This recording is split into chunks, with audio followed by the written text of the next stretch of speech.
All right, good afternoon. Good afternoon and welcome to Hillside Close-Up. We are honored to have you with us here at Hillside. This is a special broadcast that we're doing.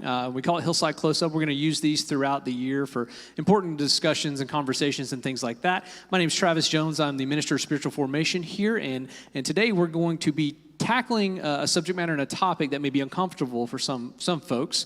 But before we do that, I want to introduce who we have with us today. And instead of me doing it, I love doing this to people when I have them live because they like to be put on the spot. Like right now, Herzen, you're on the spot. Herzen, will you please introduce yourself? Hi, I am Herzen Andoni. I am the one of the pastors here at Hillside. All right. So we have Herzen Andoni, one of the pastors here at Hillside, actually the senior pastor here at Hillside, And I'm Dorcas Rodriguez, and I'm one of the other pastors here at Hillside United Methodist Church. Awesome. So that made it easy for me because a lot of times when I try to introduce people, though I know names and they're etched in my soul, I still mess them up when we're live. So we're going to have some humor and some fun with this too. So at any rate, today we want to have a conversation around a subject matter that's out there. It's out there prevalent right now, and it's not like it just appeared. It's been out there for a long time. So this conversation around this reality, it can be uncomfortable for some people, but it exists. And we thought, what better thing to do other than just ignore it? Let's talk about it, right? Let's talk about the reality that exists. And there's ignorance around this subject matter that we're going to talk about.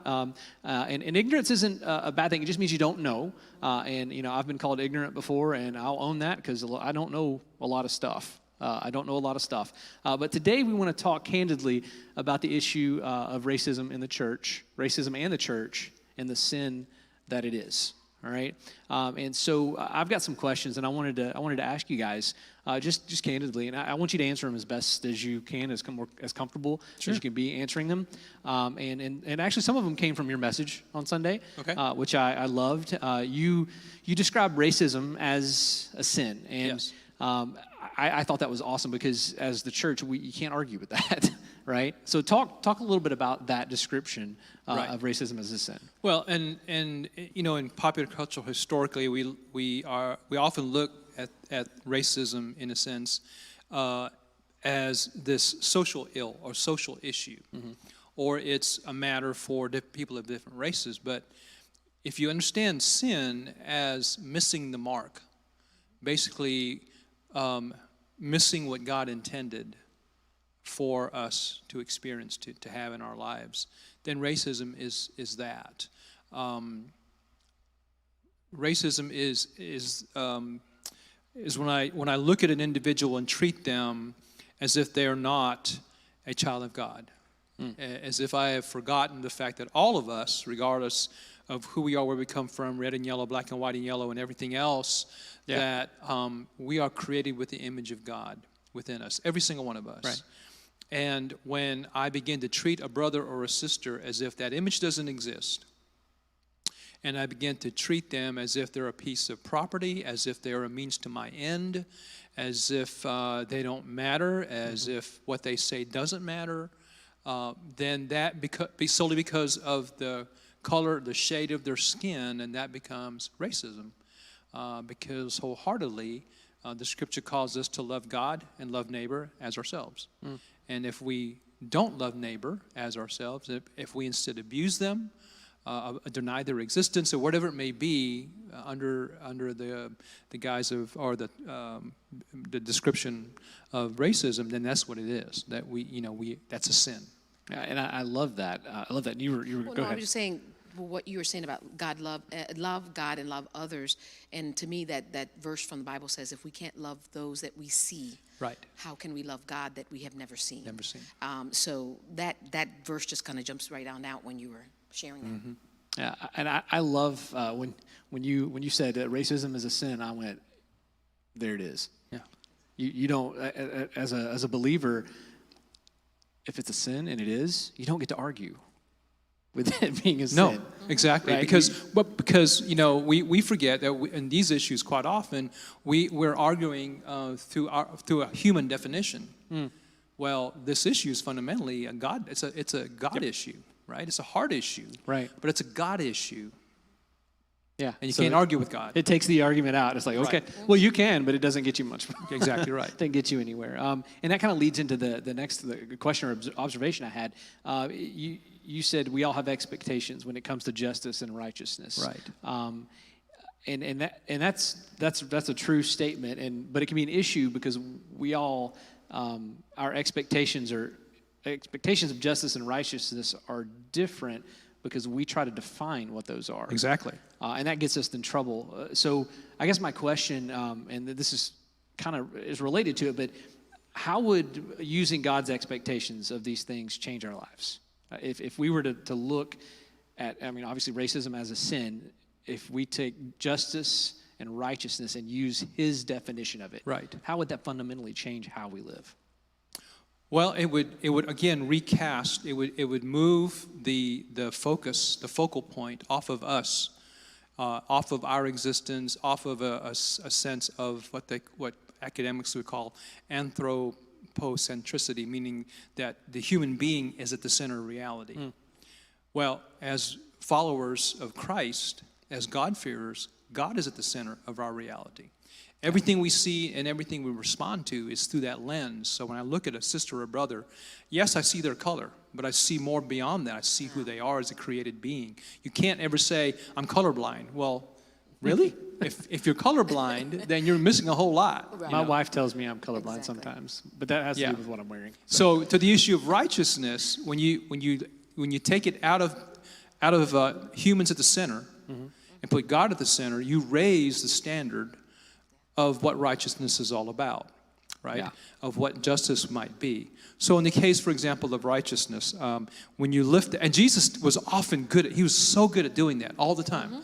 When the leaders brought the woman and accused her of adultery and threw her in front of Same him, thing right? that just came And to said, my mind. exactly. So she's a sinner. She's an adulteress, or whatever, and God's just, Jesus sitting there just listening, Right. listening to all the charges, and all he says, and again, he raises that profile to say, well, let anybody here who has no sin, you go ahead and throw the first stone, Yeah.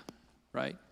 And so he's taken that and reframed it to what it really is. And so when we consider an issue, whatever it may be, on the issue of righteousness, we have to step out and quit putting our human central perspective on those issues and ask the question, well, how does God see this, right?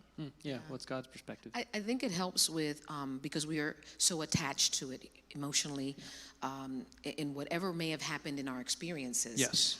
But an example with Jesus and the woman and the ones that wanted to throw the stones, he said, okay, I'm going to make you less attached to really what your ulterior motive was, Right. and I'm going to make you look at it the way God intended it to be. Right. So, and it's hard when we have these discussions, that attachment, that emotional attachment Right. for the focus to be on God. Right. Yeah, and that's what happens in that story, right? It's They like- one by one begin to drop because now they've gained a perspective that they didn't have and maybe not even wanted Right. in that moment. And then Jesus looks up and says, hey, where did the accusers Where go? did everybody go? Right. Exactly. Yeah, well, that's good. I think that's a good answer. So, and this is kind of for both of you with this one. When we see people being treated unfairly for whatever reason, why? And I think you said this in the service on Sunday.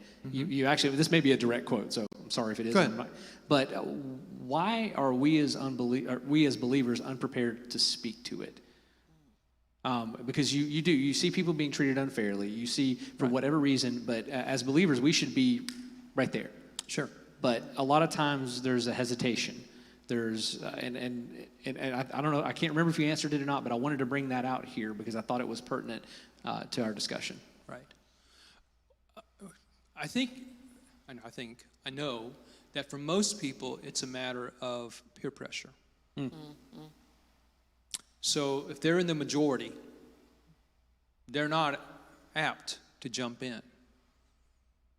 They're watching and subliminally processing all of the cues Right. that are out there. And it's not just, in America, we primarily frame that in a black and white issue. Right. There are other cultures who discriminate against others within their own culture. Definitely. because of either skin color, and quite often, for example, I'll talk from my own heritage perspective. The shade of one's skin, the darker one is, the more looked down upon they are. You can be the same race, Yeah. but if you're looking at the shade of skin, folks who have lighter skin are more elevated, more the thought of, so in terms of why we don't jump in or why we don't step forward, I think first and foremost it's peer pressure. Yeah. That we don't, because we're raised in an environment, we have our friends, we have this built-in sense of community, everybody agrees with everybody politically to a certain point, and then when we see something happen, we hesitate, right? We hesitate. It's lonely. The second thing, It's lonely to step out in that. Yes, exactly, and to step out is a lonely thing. It's a lonely, exactly. Right? When you step out, you're risking stepping into something to make it right, and you look behind you, and who's got your back? Nobody's there. Exactly. Yeah. So you risk isolation. Right. Okay. You miss that. And the other part is, I think, to our earlier point, is that we look at the issue, we don't see it as a theological, biblical issue. We see it as a social issue, again. And so we again have kind of taken this level and brought it down to what's comfortable to us, as opposed to aspiring to wrestle with something higher than ourselves. That's good. And is what Herzen had said about even within different aspects of your own, let's say Puerto Ricans, I'm from Puerto Rico, and because my hair is naturally curly, that was one of the things that the best thing was to have the hair very straight, very, whatever, and this type of hair was not considered beautiful. Right. And the darker you were, if your eyes were a lighter color, it was you were in a higher stature. So those things, even within a certain group that sees many things similar, you find that.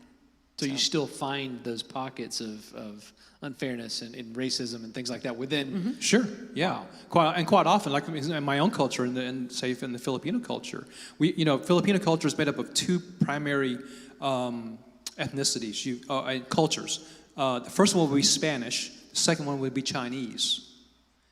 Okay. Both of those are heavily influenced in the cultural identity that I grew up with, and so both of those blended together, and both of those have similar values in terms of color, skin color. So the darker you are, the more you were judged as a laborer. The lighter you were judged more on a higher level, and more likely people would look at you and go, they went to college, or they have an education, or they grew up in the best of society, and that is still part of that. And in fact, a larger Asian question, for example, there's Asians, Japanese, Chinese, and Koreans, and then there's Southeast Asians. And so within that whole Pacific Rim area, there's a hierarchy as well, and people don't understand that even within a culture that's not white-black, there is that tendency. There's still that. Exactly. And why do you? This is just the question. Why do you think that tendency exists for us as just people? I mean, and this is probably a deeper question, but why do you think that exists? That even within the cultures, that there's that breakdown and they're different, so they must not be as good as me. Kind of feel. I mean, you see it happen everywhere. I wonder why that exists. I mean, you may not have an answer to that. I think it boils back down to that whole understanding of not trusting. When we fail to trust God as creator and to trust the creation that God put on the earth, which includes people of different shades, that we have this human tendency. I mean, Cain and Abel taught us that human tendency to compete. And in competition, we're judging. Well, they're this color, that color, or this gender, that gender, whatever it may be, this age, that age, and we're always comparing ourselves. And you take that, and within my own culture, let me speak my own culture, and see that replicated as well there, and to see how within that pool of people that it begins to play itself out in terms of how people treat each other. So, for example, most folks who are not from the city tend to be from the country. They are tended to look upon as laborers, as uneducated. If you're indigenous and you don't have any mixed blood within you, like Chinese or Spanish, If you're an indigenous group, then you're at the bottom end of the totem pole.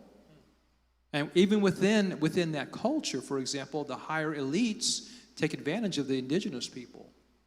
And in many cases that are just simply wrong, not just legally, but morally wrong, right?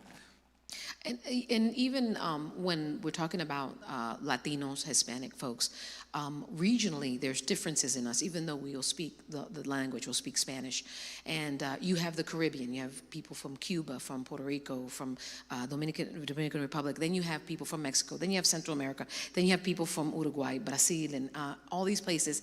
And it is amazing how when we get together in if you say a Hispanic ministry where everybody's speaking Spanish, but the differences and the foods and everything. And at first, I know that my husband and I, when we first were leading a Hispanic ministry with all those different folks from different countries, we really had sometimes some conversations that we had to kind of have some difficult conversations to say, I may say a word that was offensive to someone else, but to me it meant this. But when we sat and looked eye to eye to say, hey, look, I wasn't being offensive.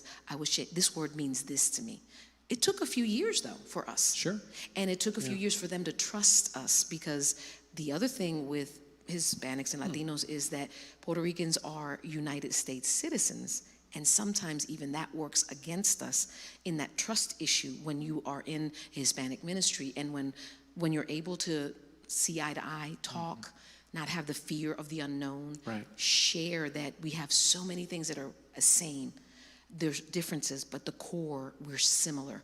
And then you develop that trust, and then kind of those barriers, they fall down. Yeah, they fall down. They start to, Right. Yeah. And so it's interesting that we're kind of talking about the cultures, right, that exist. And I had a question written about that. How much do you think that cultural differences play a role in racism versus biological? Sure, it plays a lot.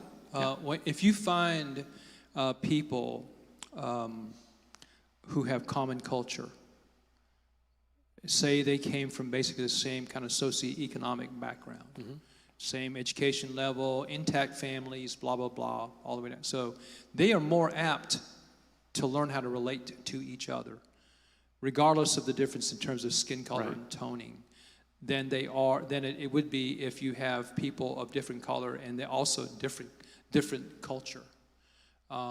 So language is important. Do they speak the same language that they can begin to communicate? And so it is a wrestling for a common place to relate quite often. But sometimes what happens when the culture is different, even within a separate race, when that culture is different, it's hard for those folks to get along. It's hard for those folks to really begin to behave as a people, if you will. Right. Because of the differences there. Okay. Yeah. So it's a. I'm going to let I think it boils down, when you're saying it's hard, I think it boils down to trusting God.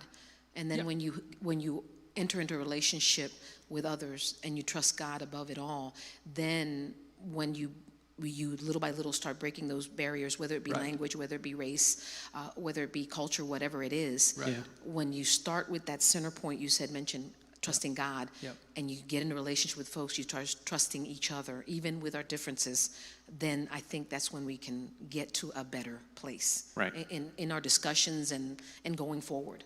Right. Yeah. So kind of shifting gears over to the church, so to speak. Right. So the church is full of imperfect people, right? I mean, we're a big group of imperfect people saved by grace. And you know, I have to remind myself that I'm just as imperfect as the next person, and hopefully they're reminding themselves when we interact. But the church being full of people that are imperfect, how would you respond to someone that has been raised in an environment where, or by parents or whatnot, where they've been taught from an early age that people of color or people that are different aren't as good as everybody else? Like, how would you respond? I mean, because we have people, because the church is full of broken people. We have that present in our churches today. I have it present in my families So how would you respond to? I mean, I know how I would respond, but I'm interested in. Right. So I think as people of faith, we have to be in love, be willing to step in, to lean into that. Yeah. In love. Because that behavior, that heart attitude is not right. It's sinful, in a sense. So, right? what do you mean by in love? Well, for example, one of my dear friends, when he first came to know me, he didn't know me as Herzen. It wasn't a regular friendship. His wife and kids have been coming. This is the previous church I served. They've been coming to church for a while, and he really didn't grow up in church and didn't care to go. But his wife and 3 sons were coming to church where I was serving, and they would come home and talk about church, and we're so excited about church every single Sunday. So a couple of years of watching them come home, he said to them, "Hey, next Sunday, can I go to church with you?" And she went, "You sure?" And he goes, yeah. You guys come back, you're great moods on Sunday. I just want to see what you're experiencing. So she says, "Okay." So the next Sunday, he comes to church and sits down with his wife and 3 boys, and the worship band starts. They went to modern service at that particular time. Worship band starts and blah, blah, blah. And then all of a sudden it's time for the word, and I come stepping up. And the way he tells the story is that I was completely shocked because my wife didn't tell me that the preacher was a dark-skinned man. Oh. Okay? Yeah. So my very presence confronted him. Mm-hmm. Okay. And he started to listen, and he started to get to know me through the listening of the messages. Mm-hmm. And then I think it was one year we had a men's retreat, or was a mission trip or something that he was on, that I was on, and got to sit down to talk to me and get to know me, and I got to know him, and we started talking. Yeah. And eventually the issue came up, conversation came up. It had been months later, I think at a men's breakfast, that he actually brought it up about this position that he held about people of color. Mm. And it allowed us to be in conversation from then on, honestly, with each other about that. So we have to be able to lean into that. I don't mean outing people and bouncing on them. Right. But if somebody brings up an issue and it's obvious that there's an issue that it's about the person's skin color, then we shouldn't just sweep it under the rug. Right. Exactly. And let it go. We should, in love, to say, "Brother, sister, hey, I'm concerned about what you said at breakfast, or what you said in Bible study, or tell me more about that." About what you mean. Exactly. Yeah, I remind folks, because I know that many of the talks now, because of the issues that have happened, the incidents, and I remind folks lovingly, as best I can, that this is a child of God. This is a family that's suffering because of whatever the loss was. And I remind, and I tried to, what we said in the beginning, focus in on God and focus in on the relationship with God, and that we are made in the image of God. We are all children of God. And trying to, the attachment that what we defined of what this is or the other, trying to kind of redirect them to look at, we're made in the image of God. We are children of God. We are all, children of God. And maybe sometimes that does help when we lean in a loving and graceful way, to maybe start that hard conversation that some folks are scared of. There's fear of the unknown. Right. And that's sometimes why they may not step up to the plate to have that conversation. Yeah. So the church is meant to be multi-denominational, multi-ethnic, multinational, right? Right.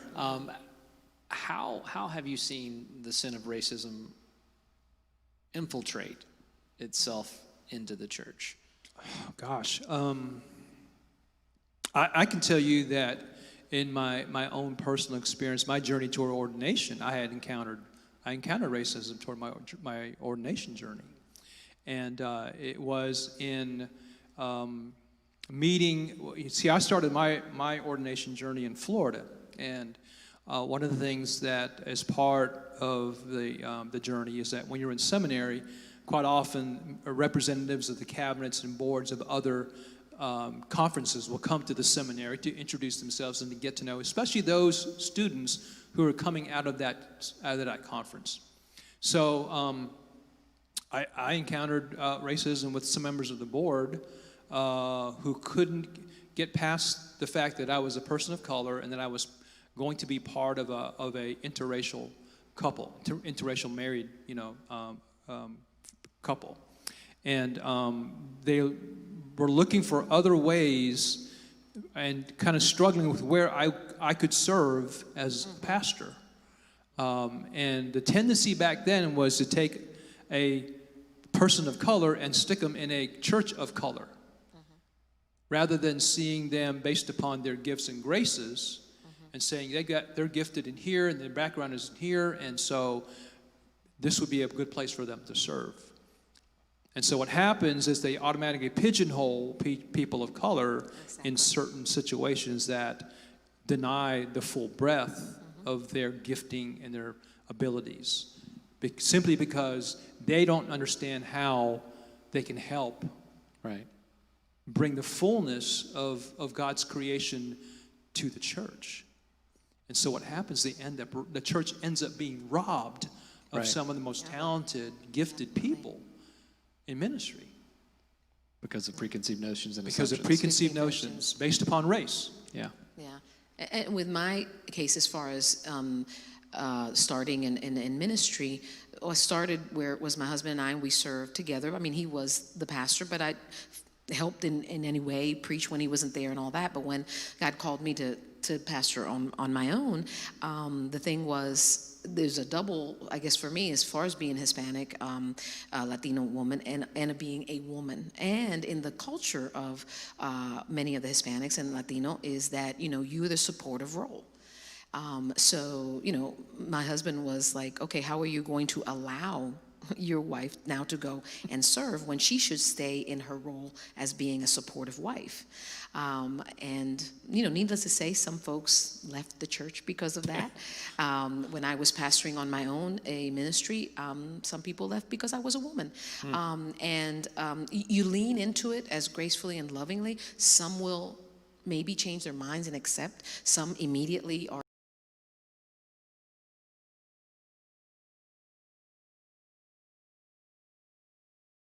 That's if we allow, because God doesn't push that door down. Right. He knocks, and if you say come on in, he comes. But if not, it's up to us. So those things to me are sad, because your story, you're talking about leadership, in the church, having that particular tone and attitude towards you. And then yours equally. You're talking about your experience with that, and it saddens me that it's there, because it shouldn't be, and it has no place in a kingdom where everybody can be a part. Right. Dorcas, I asked for some feedback before we got into this, and I said, "Give me your thoughts," right? And you gave me some thoughts, and I wanted to read some of your thoughts, and feel free to chime in.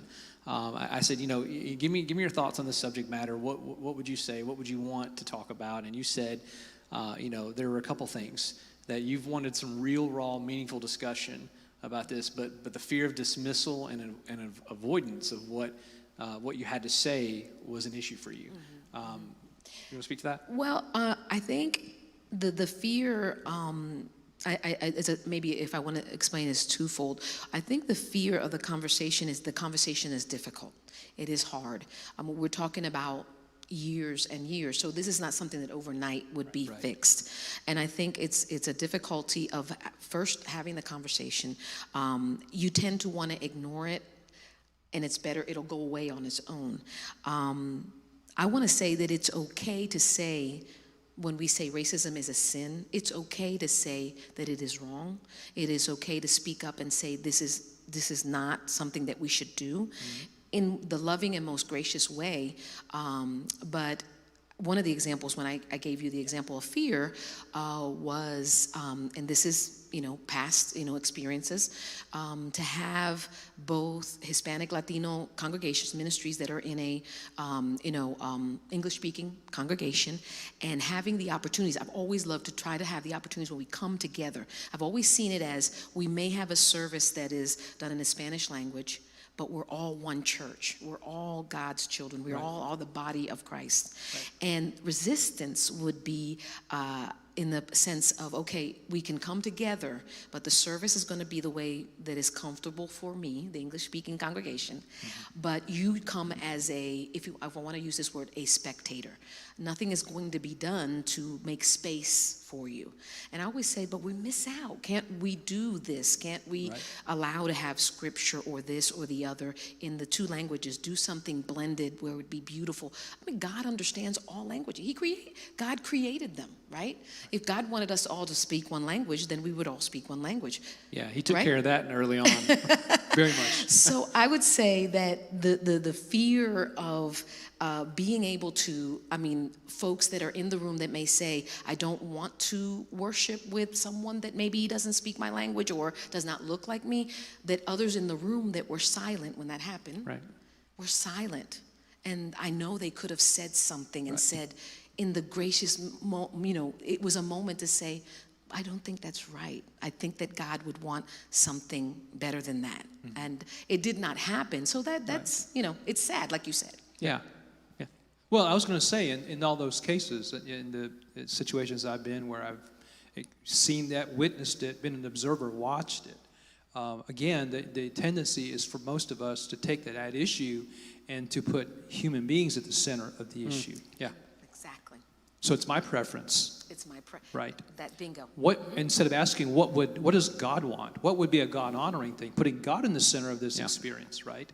That begins to break down all these different human likes or dislikes. Right. And typically what I know of God, which is very little, is that my preference usually doesn't matter when he wants something. Exactly. And it melts away. And having that understanding is a big deal. And when you're talking about this, I kept getting the picture of, people like to be in a comfortable zone. And you see it in churches, people have their spots. Right. Yeah. I know you see it on Sundays. Sunday, when we were having in-person services, you could probably look out and tell who was missing because they weren't in their spot. Bingo. Right? Right. And that's their comfort zone. But the fun thing about a comfort zone is it's comfortable, but nothing grows. Nothing grows in that zone. Nothing grows in that zone. So, Exactly. so you mentioned fear, and you mentioned silence, your voice being silenced. Yeah, and one of the, as far as experiences in the past is, I guess because of the if you want to say the intensity or the tension that it creates, we'd rather ignore it. We'd rather just, let's not say anything. Let's not make anybody uncomfortable or angry or try to speak to it, to the situation, because that way everybody will remain calm, everybody will be peaceful, everybody will get along. Well, the problem of being silenced is that the problem does not go away. You miss out, I think what Herzen said, you miss out on the opportunities that you could have fellowship with maybe folks. I think one of the that I have heard is that, but I don't like it if you're speaking another language. Now, I tried always, if there's folks that speak Spanish and English, I try to be that person that's going back and forth with the Spanish and English. And many of the folks that are speaking Spanish in many of the ministries that I've worked have learned enough English and then my English-speaking brothers and sisters have learned enough Spanish. And I think, wow, that's beautiful. That's beautiful, that you're open to learn something new, even if you're a little older, to learn something new. And I think it is, the silencing is, I think it's damaging. And I think it's damaging on both sides. I think it's damaging for the person that's maybe the predominant, if you want to say the dominant or the majority of the group. It's they want to say something, but maybe they're scared. And then they're going to step out there on their own. That isolation. And the isolation. And then the other damaging is that you'll have folks that will say, but this is wrong, that maybe are getting the other end of it. They're the ones being damaged by it. And we're saying, don't speak up because these other folks are not going to like it, and they're Right. just the hurt. Maybe it even creates anger or whatever it may be in their hearts because it doesn't get resolved, and you see that it's wrong, but it never gets addressed. Right. Never gets addressed. Did you have any? No. Yeah, that was. Yeah. Yeah, that was a good explanation for that. So what I did is I kind of shot out something to one or two people in our congregation, just asking some questions about this, and I got a really, really good response. But before I get to that response, the church should be leading the way on this issue, at least in my opinion. I agree. The church I should be agree. leading the way on this, that it is not okay. Right. It is a sin, and it's just not. Right. And it has no place.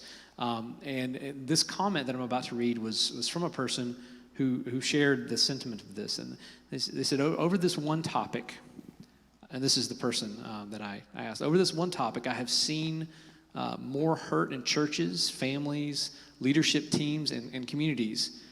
And this person said, how can we reach out to our community about racism if our house continues to hurt? Right. How can we reach out to the community? How can we lead in this if our house continues to hurt? Right. And the person followed it up with, I don't even know how to phrase the question and how I feel. I just feel behind. Right. So what would you say? And that's someone in our congregation that says that. Well, if you take the perspective that we are Wesleyan, which means that our faith journey is a journey, and so salvation is the beginning point for us. Perfection is then the journey. We have to start somewhere. We can't wait for things to be perfect inside the house before we step out, right? You will find people who are willing to brave the step out and find that when you step out and are working on that, then you yourself become transformed in that process. Every church needs to decide whether or not they're going to step out or not. Is it going to be perfect? No, we're all imperfect, and we're dealing with a situation that is constantly morphing, as we've seen over the last 3 weeks. The iteration of racism through all these different events has gotten worse and worse and worse, and but where do we stop? Do we wait till it stops before beginning the work? No. I think that every church needs to decide, and every Christians within a community need to decide that they're going to stand together, shoulder to shoulder, hand in hand, and they're going to work through the issue to Dorcas's point, to not be silent. Not be silent anymore. But to be able to say, even honestly, to say, I don't know where to begin. I feel like I'm behind. Well, the reality is we are behind. We're behind as a church. We're behind as a society. We're picking the wrong things to focus on, as I've always said. And I think that's the first step, just to be honest about it. Yes. If you can say that I'm struggling with it, and we know that it is wrong. We know we've been a part of that problem. Right. To be honest enough, I think it starts there. That's exactly right. Yeah. It starts there. And talking about our Wesleyan background, when John Wesley started, he didn't start a movement. He was truly Anglican. I mean, he was big church, very high church, and but when he saw the need, because he saw it through other preachers, their eyes, and they were like, wait a minute, these people need Jesus too, to the poor, to the minors, to the people that were in the cities that really were in this poverty-stricken situation.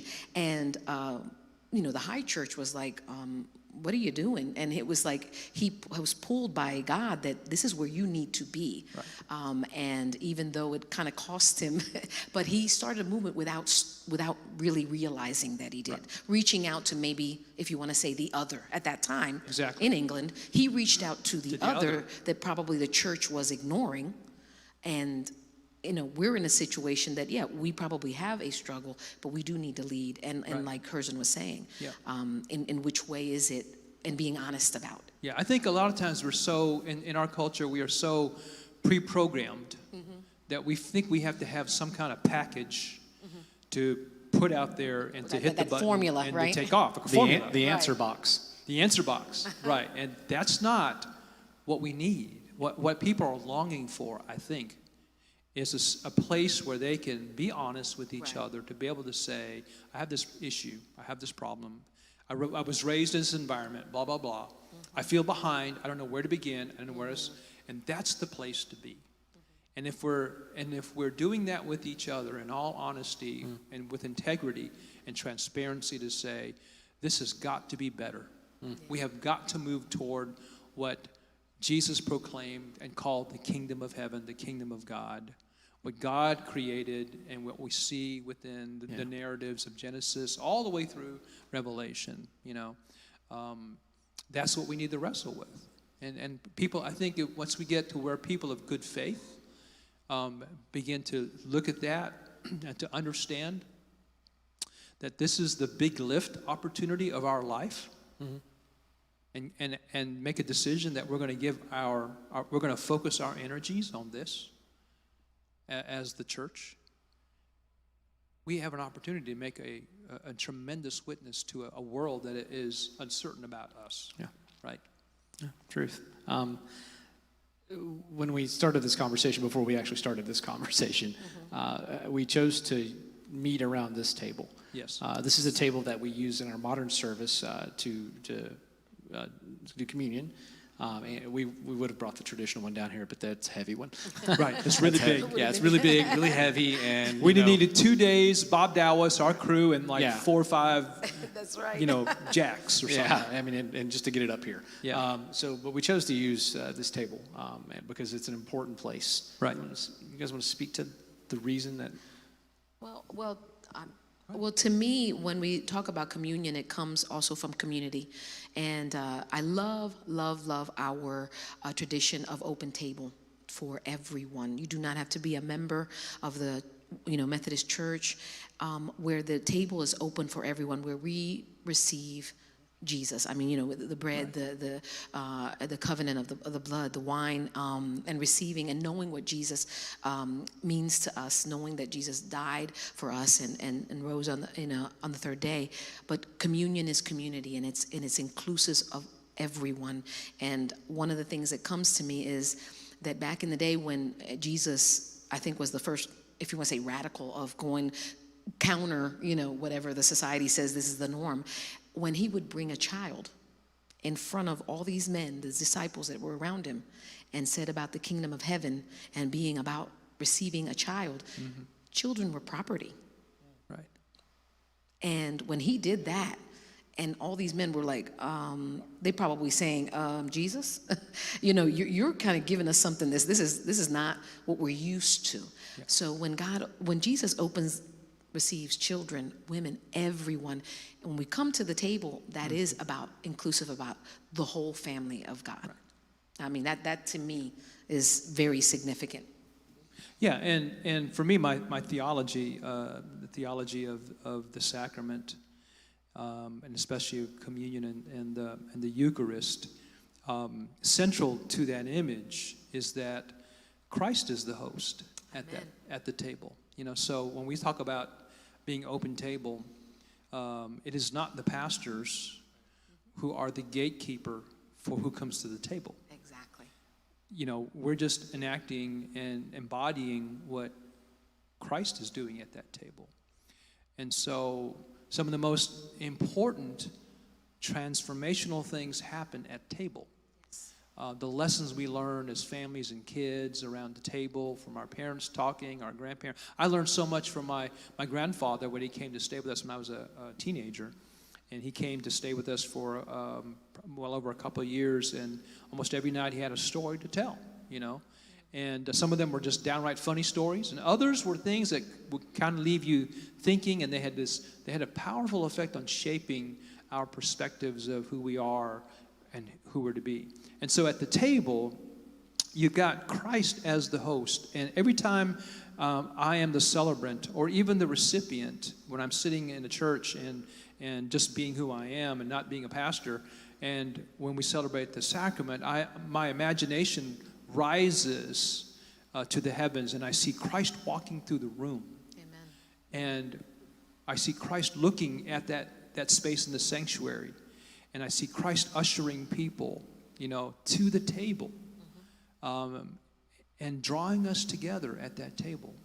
And I think if we spent more time as church, not just with our own kind, right, our own in-house kind, but creating table out here, creating table beyond the church, where some of these important conversations can happen, where we're inviting people You know, Latinos and African Americans and Asian Americans and others, First Nations people, Native Americans, to the table and talk honestly.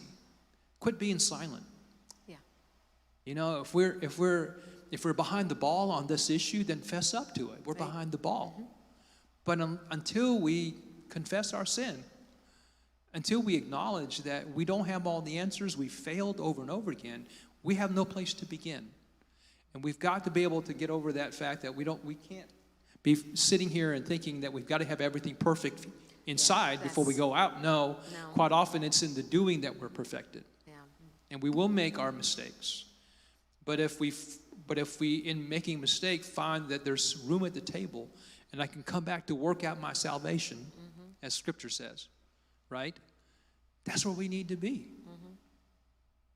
I think that's a good spot. Yeah, right. That's a good spot to wrap this up. And it almost, what I heard in that was a challenge for the church. What I heard in that was a challenge for the church to create table moments in our community with one another, an open, honest, fess up dialogue in a judgment-free spot. Exactly. And let the conversation begin. Exactly. And I think that's an excellent spot to stop this conversation. So we thank you. I thank you guys for joining me. Thank you for hosting and pulling Thank you this together. for the invite. And we stopped this conversation, but hopefully it'll start others. Yes. Yeah. Exactly right. So with that said, if you're watching right now, start a table discussion in your area, your community, wherever you're at. Start that discussion. It needs to be open, honest, and full of love. Until next time, this has been Hillside Close Up. Thanks for joining us.